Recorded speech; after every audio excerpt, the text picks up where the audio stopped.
Most people hate insurance. They hate the healthcare system. For me, it has changed my life. Hi, welcome back to my channel. I am Mel DeWeese, and here I mostly talk about HR and insurance related topics. And from time to time, I talk about health and wellness and weave that into employee management, HR, and insurance related strategies. Over the weekend, I was reminiscing about how I really started in the industry. This industry that everyone hates so much changed my life for the better.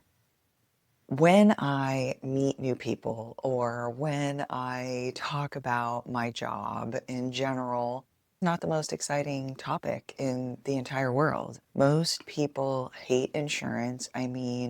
Hate to bring it up, but look at what happened with the UHC CEO. Some people really didn't care all that much or said he deserved it and all these awful things, which of course I don't agree with. But it's just to bring home my point that people hate insurance. They hate the healthcare system. There's so much hate around it. And in fact, it has changed my life. So the story behind this industry changing my life is I went to UCSB, graduated, and in the meantime, while I was going to school, I started in the health insurance industry. And I started working for this small boutique brokerage out of Santa Barbara and learned a ton. I luckily got to work directly under the COO and CEO and had lots of one-on-one time with them and learned more than I ever have in my whole life, or more than I could have ever learned at any school. And of course, that's one of the reasons why I believe that working for a small business owner is probably one of the best things that a young person can do to learn business or learn how to work in the professional space or really any space. I mean, even welders and tradesmen. So there I was, young and bright-eyed and bushy-tailed, as my mother would say, eager to learn, not understanding really anything about much. When I started in health insurance, I didn't even know what an HMO or PPO was. I didn't know the difference. I know I've told this story before, but I basically got the job working at a coffee shop. I was barista. I managed a coffee shop on State Street. I loved that job. And one day the owner came in and said, "Hey, I'm selling the coffee shop. The owners are coming in and it's changing hands and they can do whatever they want with it. And good luck to you." And the next day the sale was done and they were training us on how to be under this new management. I panicked. I started talking to and pitching at a little elevator pitch, I would say, to every single person that had a suit that would come into the coffee shop. I didn't know this at the time, but a group of sales agents for a brokerage would come and I would see them across the street and I knew exactly what they ordered, the same thing every day, and I have their coffees ready for them when they walked in the door. A lot of times they would leave me $20 and I'd get to keep the change. And at the time, a latte was like $3.95. So for me, that was a awesome tip. So I was certain to make sure that everybody that wore a suit had the right coffee at the right time and I knew exactly how they liked it. So I had some rapport with these people. And as I did my sales pitch, I guarantee that anything I do for 40 hours a week, I will get good at. I major in sociology. I know people. I think I'd be good at sales. If you know of anybody that is hiring, I would love to work for them or have the opportunity to do an interview. The gentleman that ended up hiring me heard me go into this pitch and he like sunk into the background, and his loud Italian blonde female friend and coworker at the time, or associate, slapped him on the back and said, "Hey, he's hiring. He's starting a new business. He's starting his own brokerage and he's going to need lots of help. I think you'd be great. And here's his card and everything." She gave me his card. And I realized that he was embarrassed and he probably didn't want to hire me out of a coffee shop. I knew what I looked like. I had Dickies jeans on and a wife beater. And at the time, I think I even had my lip pierced and purpley brown burgundy hair. So I cleaned it up and would continue to try to talk to them every day. I basically called him until he gave me an interview and bugged the shit out of him.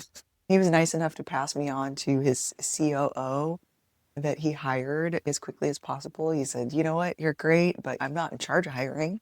It's all her fault, and you're going to have to call her." So I called her until she gave me an interview, and I clean up well, I would like to think. And she saw something in me and gave me a 90-day period to basically prove myself. And the rest is history. Started out in the mailroom and worked my way up to producer over the course of 6 years. In that process, I learned a lot. It took me like the first year to really understand anything about insurance, the basics like HMO, PPO. And Bush was the president, and he had passed this HSA bill, and we had to learn what that was. I was in charge of that at the time. In conjunction with that, these new wellness programs, wellness was becoming this buzzword, if you will, this hot topic. And so I was tasked with researching this. The CEO is busy, the COO is busy. We were servicing clients and making sales, and I was running around doing all the extra stuff. One of the tasks the CEO gave me, he said, "Hey, research this, let us know what you find." It was very open-ended. And so I started doing my research. I found conferences and seminars, and I went to every single one I could find. He even paid for me to go out to Las Vegas to a wellness seminar for like 3 days at Caesar's Palace. Not a cheap trip for a startup business. One of the awesome things about working for an entrepreneur that's generous is that they will invest in you if they see some talent. Of course, he wanted something out of it. He wanted the information and wanted to equip me with the best ways of getting that information. But at the same time, not every startup company is going to do something like that. So I was very fortunate to be in that situation. When I came back, I was deemed in the office to be an expert. At the time, I think we had 7 employees. I've been doing this for over 20 years. So I know at the time we had a couple of employees, and I was helping train people on our way of doing things. I was really the first hire of this business. And I felt awful. I felt out of alignment with my values. I felt like a hypocrite because here I was, this expert now of the office in HSAs and wellness, and I was not healthy. I was not up to my own standards. I was not following any of the practices that I was supposed to be preaching to my clients and to the rest of the office. So I said, "Hey, the best way for me to learn is to do it. I have to be in a program. I have to feel what it's like. I have to go through the steps. I have to log into the account. I have to know what it feels like to be in these programs, to really know what it is, to be able to explain it to my clients better." So I talked the company and the CEO and COO into setting up a HSA and a wellness program. We set up an HSA first, the first year, and we went through that process. And I should also add, I sometimes forget that you guys don't know me all that well yet. I was sitting there going, I am not healthy. And if you've seen my channel, you've probably seen some health and wellness information. Or if you follow me on Instagram, you've probably seen some of my workouts or some of the dieting things that I've done in the past, and that I've done bikini competitions and things like that. At the time when I was doing this in my early 20s, I think I was like 21, I was a smoker. I was a recovering addict. Yes, I had figured out how to get into college and do all of these things, graduate college, but it was only because I was mostly recovered from being an addict and an alcoholic and had put that energy into school and work, but I still had the residual of unhealthy eating and unhealthy mindset around food and self-esteem issues. and I was a smoker. I was smoking at least a pack a day. All these wellness seminars and taking cigarette breaks and in Vegas going around, smoking. So again, the reason why I come home and my office, my peers, my coworkers think I'm this wellness expert and I'm smoking. I didn't feel like I was practicing what I was preaching. I didn't feel like I was a good role model. I didn't feel like a good leader. I wasn't leading by example. I believe that good leaders lead by example, and I wasn't doing that. So I felt terrible. All right, came back to my office, recommended that we implement a HSA, found a cost-effective way to do that to save the company money. I think we actually did save quite a bit, like 20% the first year we did it. I was building up my HSA account and I was still a smoker. And I go, okay, what do we do next? I started implementing wellness, researching different wellness companies and wellness programs at the time, having them come into our office, do lunch and learns, and we signed up. I talked the company executives into signing up for a wellness program for our little brokerage. And I think at the time we had like 5 or 7 people. And we did. And part of the wellness program was there was smoking cessation free. So if you went to smoking cessation classes, you got smoking aids like nicotine patches, gum, or lozenges, whatever you choose, as well as group counseling or group meetings. I started going to that.